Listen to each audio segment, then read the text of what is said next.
you, sir. Okay, there's no rush. Welcome back, and thank you for joining us. This is the Senate Committee on Government Operations, and we're getting together for our final segment on March 14th, 2025. We're going to take some testimony on S84, which is the Act relating to state contract standards for advertising. I want to welcome in Steve Waldman, who is the chair of Rebuild Local News. And very quickly, we'll go around the room, Steve, and introduce ourselves, and then you can offer whatever you care to on the bill. That's beautiful. Senator Hart. Senator Hart, Orange County. Allison Clarkson, Windsor District, really appreciating this glorious room you're in. Oh, thank you. This is the in central Brooklyn. Oh, wonderful. Oh, where we have glorious 19th century homes. Brian Collins, representing the Rutland District. Jillian, Committee Assistant. Tanya Biehowski, Chittenden Central District. And Rebecca White from the Windsor County District. So what can you offer us, Steve? Great to meet you. Thank you very much for having me. The Rebuild Local News Coalition is a coalition of organizations from around the country, trade unions, trade associations, publishers, rural, urban, for-profit, non-profit, that have all gotten together to try to advocate for public policy to strengthen local news. We represent about 3,000 newsrooms around the country. And, we're trying to address this local news crisis. I think, we're in a very dramatic crisis right now. On average, 2 newspapers close each week in the United States. There are thousands of communities that are ghost newspapers. We've had to develop a whole new terminology. The ghost newspapers are newspapers they're still publishing, but they're really barely covering the community. Vermont has, in some ways, made more progress than many other states. You have a lot of very innovative outfits, and yet the number of newspaper employees has dropped 54% in Vermont since 2013. And while there are what did they drop since 2014? 54%. Wow. That's since 2014? 2013. Oh my God. So that's according to the Medill Northwestern University study of news deserts around the country. And, and Vermont is not the worst state, by the way. I mean, but that gives you a sense of the scale. I mean, there's been an 82% drop in newspaper advertising revenue in 25 years, 82%. So the whole business model has collapsed.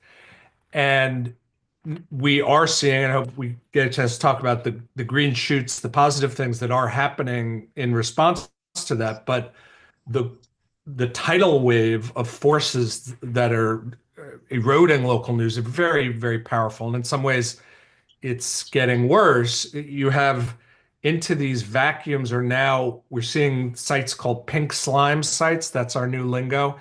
And these are basically political websites that are masquerading as legitimate local news. They're both. Do you have those? We have that. Yes, yeah. We have actually a couple.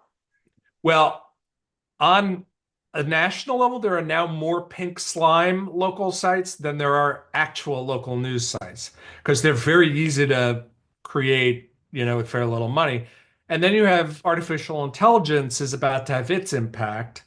And that's a complicated story. There's many good things about it. But one thing that is clearly going to happen is that's going to reduce referral traffic from search engines. And that's a really important part of, the business model for local news. So, and we all know these contractions harm communities. And there's so much academic evidence for this now to reinforce what I think we probably know from our own experiences. Increased polarization, more corruption, less likely people are going to be involved in their communities. There's studies that show literally communities with less local news are less likely to have people go to the PTA meeting. There's a study that showed that communities with less local news had lower bond ratings. So literally higher borrowing costs. So governments could actually save money if they had stronger local news. I made that point yesterday. You should know. Yep. Oh, good. Could you talk specifically about how many other states have a bill similar to the one we're considering? I think we're all pretty well convinced of what the local media landscape looks like. Okay, sure. We have a local media writer with us as well, and we're all subscribers of our local media, so our local newspapers in particular. Thank you. So, different states are trying different approaches to this. This idea of nudging more government advertising toward community news is a popular one recently, in part because it doesn't involve spending additional funds or not anything significant. It's redirecting money that's going to be spent anyway. The main test case of this is New York City. They've had this now for 5 years. Started as an executive order and then was a statute from the city council. And I think it's been a real success. New York, it's shifted about $15 million in advertising toward community news organizations.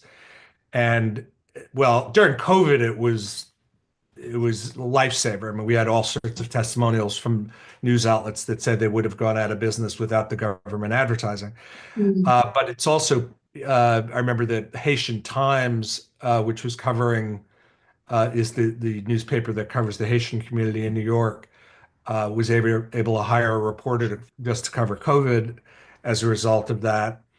And it's continued to have a positive effect. Other states that are considering it are New Jersey, Maryland, and Connecticut. Are the ones that have like active bills right now. Other I should say is Chicago also copied what New York City did, and they have an executive order and they're going to do it. It just hasn't been implemented yet, so I don't have any evidence one way or another of how it's going. But Chicago has decided to do it as well. Okay, so Steve, we've got 2 questions. Senator Bianski. Thank you, Steve. I want to preface my question by saying I'm very much supportive of the concept of the bill. And I'm prefacing my question that way because it's going to sound in a moment like I'm critical. In New York City, was there a noted decrease in purchasing capacity or increase in advertising spending with the passage of that executive order? Such a good question.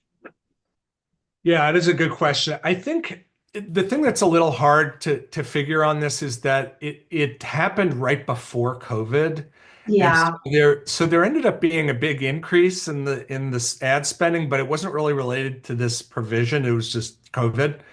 So it certainly didn't go down. It probably went up, but I think that had more to do with COVID than anything.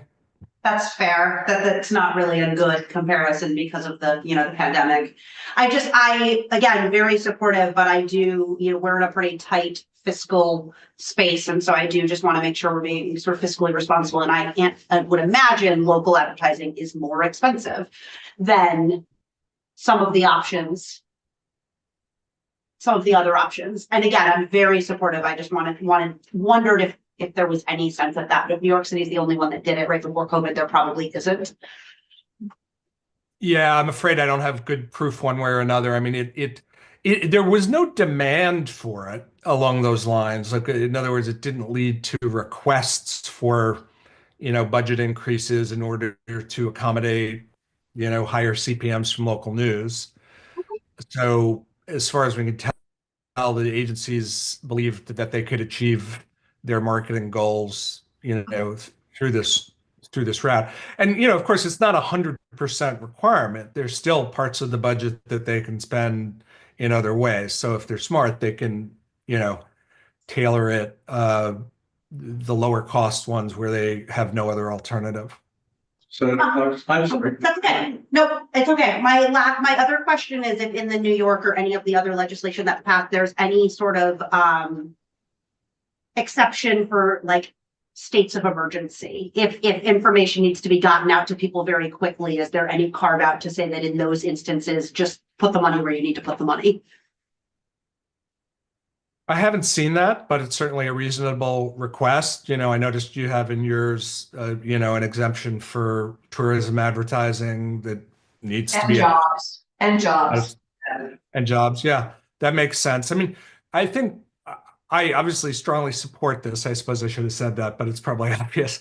But we all want to be flexible about, you know, you never want to pass something that is requiring an agency to be stupid about how they spend their money, you know, but and make ineffective decisions. So yeah, you should have some, you know, flexibility about situations like that. I mean, in a way, the point of all this is to get people to be prioritizing putting the spending in local hands.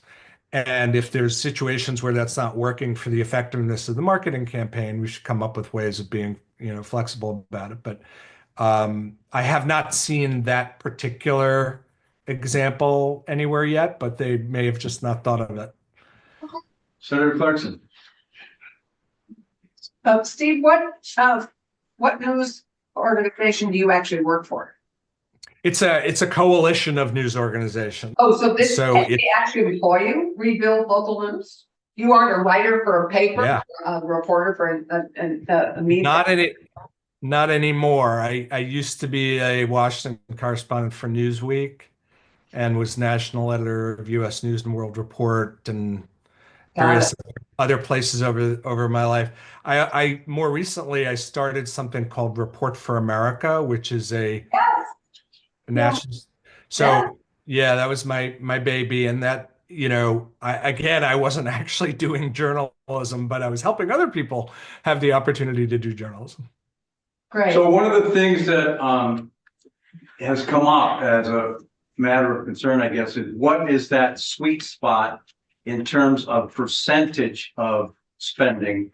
Is it 60? Is it 70, 75? The bill that we have says 80, but I know our House counterparts have changed that, I think, to 70.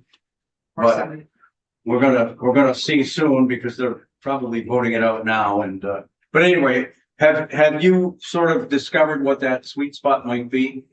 It's a great question, and we have tried to look at it. Part of the problem is there's really not in most states, there's not a lot of transparency about how the money is currently spent. And so it's been very hard to get the numbers of, you know, what it is. I read somewhere that it's currently at 60% in Vermont.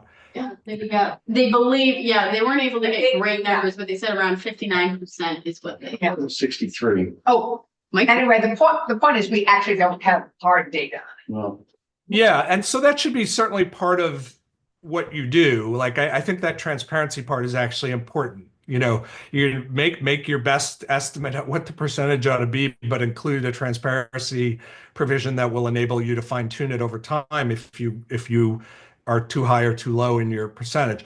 When I saw the 63%, I thought 80% sounded like a pretty good target because it's nudging it up from where it currently is.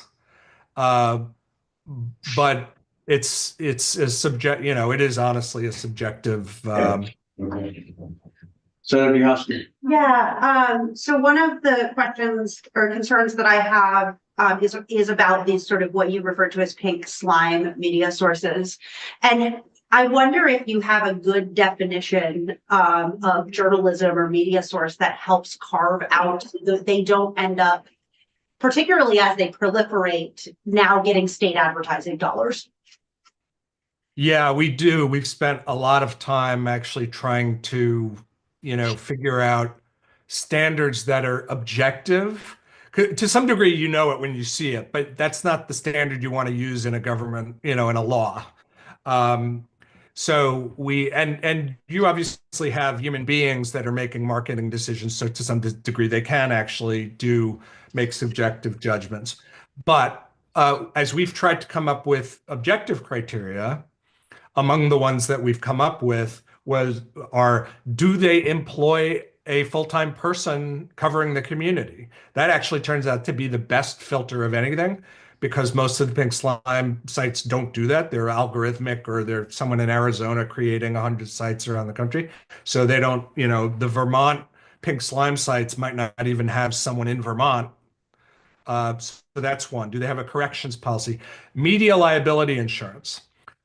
We've put that as a criteria in some of our other bills, Sorry, what insurance? Media liability insurance. Ah, libel insurance, because it's a lot of the pink slime sites.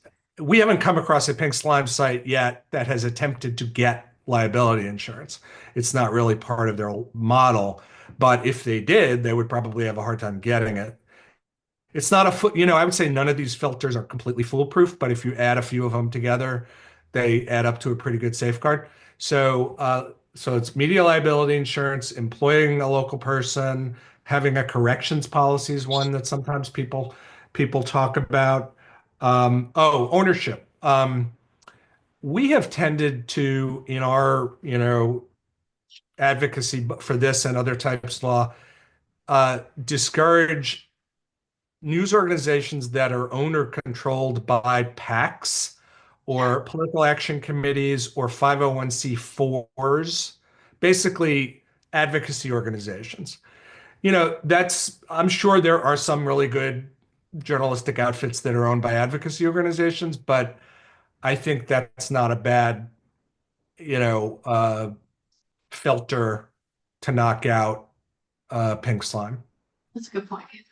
That is really helpful. Thank you. I've had concern about the spread of disinformation, and certainly with some of the things we're seeing at the federal level with previously respected media sources saying we're actually going to bias our news and Right. And as you pointed out, the massive proliferation of pink slime sites, that we're not immune from passing something like this now, actually using state taxpayer dollars to advertise on those sites. So this is really helpful. I've been trying to think of a way to tighten up the definition, and this helps. Are you going to send in written testimony?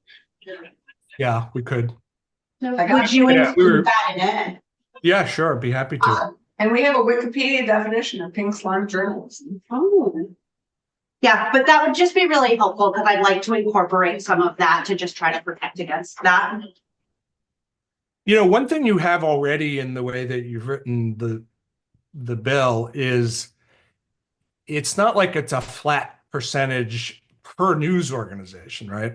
So any given agency is under, if they see something that looks fishy as a pink slime sign, they're not in an obligation to put 80% of their money, in some pro rata way to that one organization. They still have the flexibility within the overall target of, so that you still need to do, the sort of filters that we've been talking about, but at least you're not putting the agencies on autopilot where they kind of have to, just allocate it by formula to anything that looks like a news site. No, and I appreciate that. I just want to make sure we have guardrails that not only do they not have to, but they can't. In terms of, some sites spreading disinformation. I think right now we're in a space in Vermont where I wouldn't expect that to happen. But if you'd asked me 10 years ago if I thought the federal government would be doing things like that, I would have probably said no. So I want the preemptive guardrails, not only that they don't have to, but so they can't. Got it. Okay. Well, that makes sense. Yeah, I'll send that. Thank you. So Steve, I want to give you some hope here in Vermont. As a state senator, I send bi-weekly an article to 6 weekly newspapers. You do, and that is in Windsor County alone. Oh, great. Yeah, it is. You get good feedback. Don't send them to the Valley News, which is represented over here, because I don't really want to hear from their local politicians.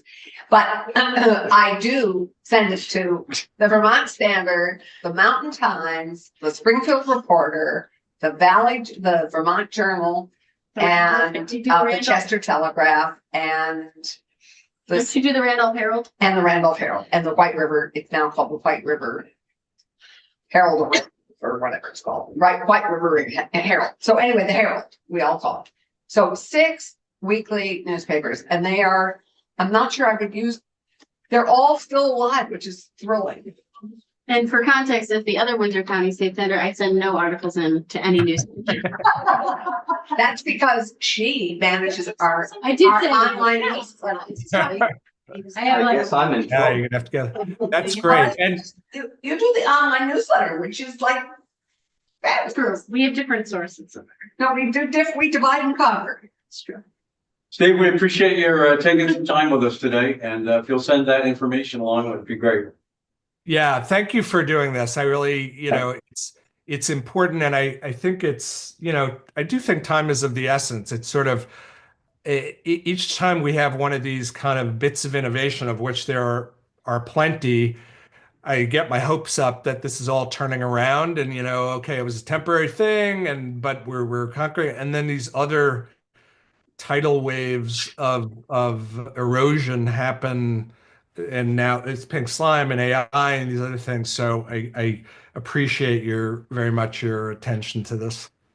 Okay, Well, thank you. Have a great weekend. Thank you. You too. Bye-bye. Enjoy 70 degrees in Brooklyn. So, while we wait for the commissioner, let's take a break. Or let's get an update from somebody who Let's go just on. made